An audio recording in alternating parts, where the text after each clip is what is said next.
Hello and welcome back to my channel. Today's video I have two cards that are basically the same with the exception of the background for one is with Distress Oxide and the other is the exact same colors with Distress Inks.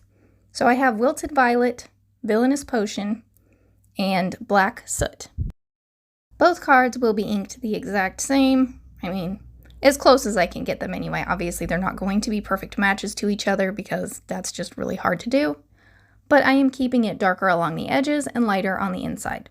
So I have started with Wilted Violet, and next I'm going to go in with my Villainous Potion. Again, doing the same thing, but making the Villainous Potion more concentrated around the outside edges, and I'm not going all the way to the middle this time.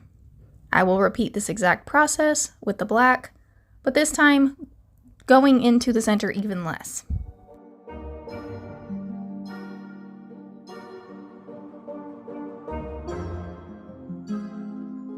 Once I have it all inked up, I am going to splatter it with some watered down Villainous Potion, and then I'm going to do the exact same thing again with Black Soot.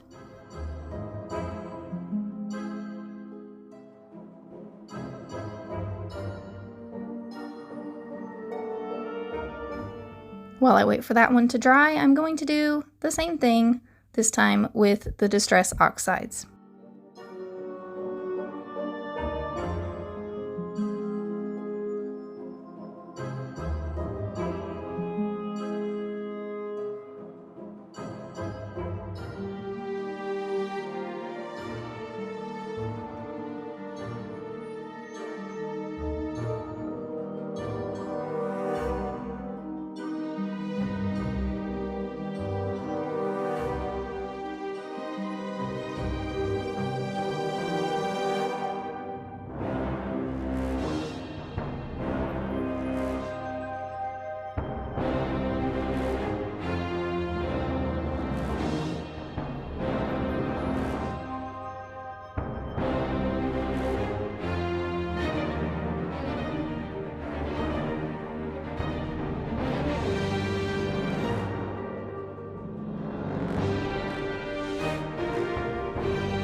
Now here is a look at both now that they have dried.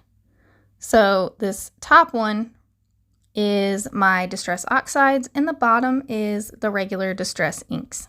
And you can really see here just how different they actually are even though they are the same colors.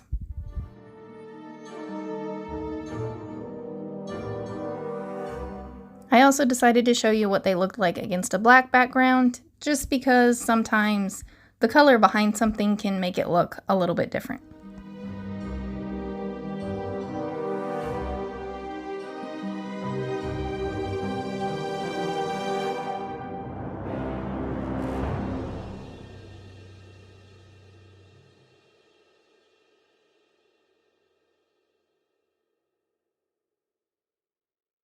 Now I have cut out several pieces from various die sets. I have the stitched cupcake die set from Fawn, the newest stitched pumpkins, as well as the spooky forest backdrop.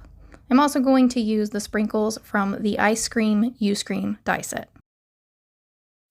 Now for my coloring, I'm going to keep it pretty limited. I will try to remember to place the caps down so that you can see which colors I'm using. But for both cards, they are basically going to be the same. I did use a different tombstone for each of the cards, but they're colored in the exact same way.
And for my cupcake, I did cut off the top of the cakey bit just because I wanted the icing to sit lower and you could kind of see the cupcake through the icing, which I did not want. Now all of my coloring, like I said, has been kept pretty basic. For the little cakey part of my cupcakes, I just added some dots on it to make it look like it had somewhat of a crumb texture that a cupcake would have. I didn't really add much in the way of shading.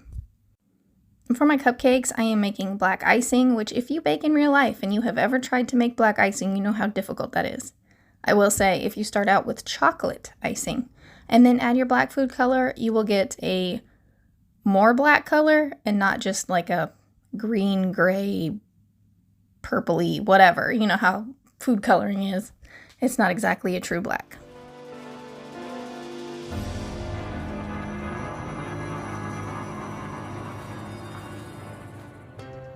Now I am going to add a little ghost to one of the cupcakes. For the main body of the ghost, I'm not actually going to add any color to it. I'm just going to color in the little back piece so that the ghost has dark eyes and a dark mouth.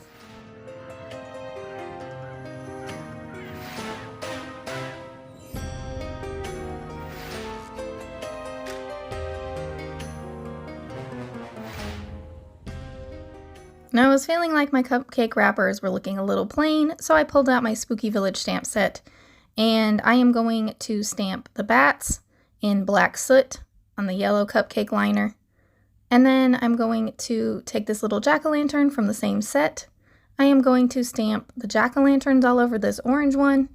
And then for the green, I'm switching it up. I'm going to use the ghost, but I'm stamping it in Jellyfish Ink, which you might be wondering why I would do that, because you can't really see it.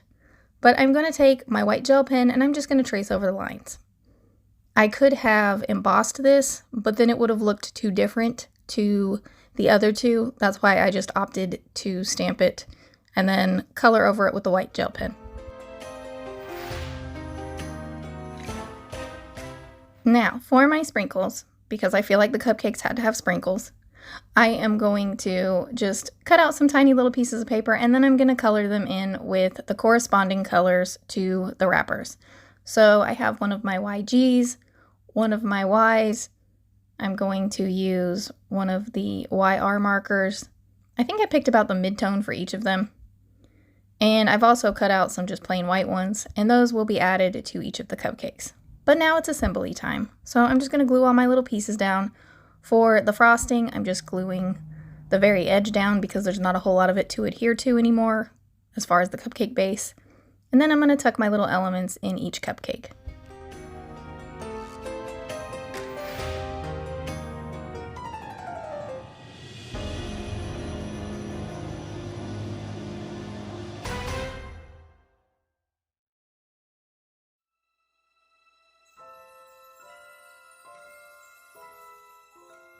Once I have added all the little components together, I can then put them on my card base. And I also decided that it needed a little bit of a sentiment, so I got out the Scripty Sweet Lawn Fawn die, and I colored it with the same cool gray marker as the frosting. And that is my completed 2 cards. Thank you all so much for watching. I'll be back with another video soon. Bye!